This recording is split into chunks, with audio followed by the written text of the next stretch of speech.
Have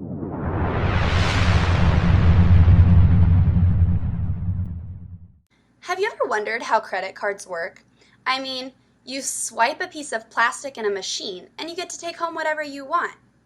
We all know the basics. Every month you get a list of what you bought and how much you have to pay for it, and you have to pay it off.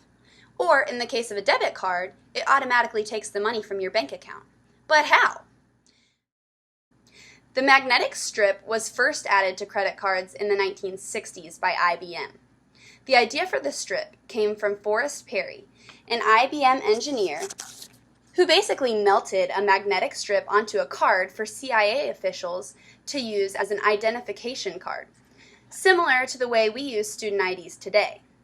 Each credit card, debit card, and gift card has a strip made of a plastic material with magnetizable powder mixed in it. This strip is called a mag stripe.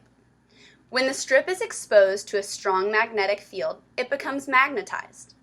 Small pieces of the strip, each only about 20 millionths of an inch long, can be magnetized in different directions by a device, which generates a very strong magnetic field over a very short distance.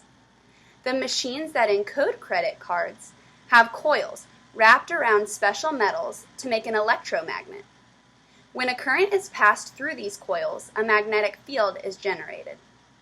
This can magnetize small parts of the strip. The strip can have tons of little north and south poles in it, and their numbers and positions are used to encode your credit card number. The devices that read credit cards are very similar to the ones that encode them. This process works the opposite way. When you slide the credit card strip back and forth over the read head, voltages, which can be amplified and recorded electronically, are induced in the coils so the information can be sent to a computer. How are these voltages produced? Well, Faraday's law says that any change in the magnetic environment of a coil of wire will cause a voltage, EMF, to be induced in the coil.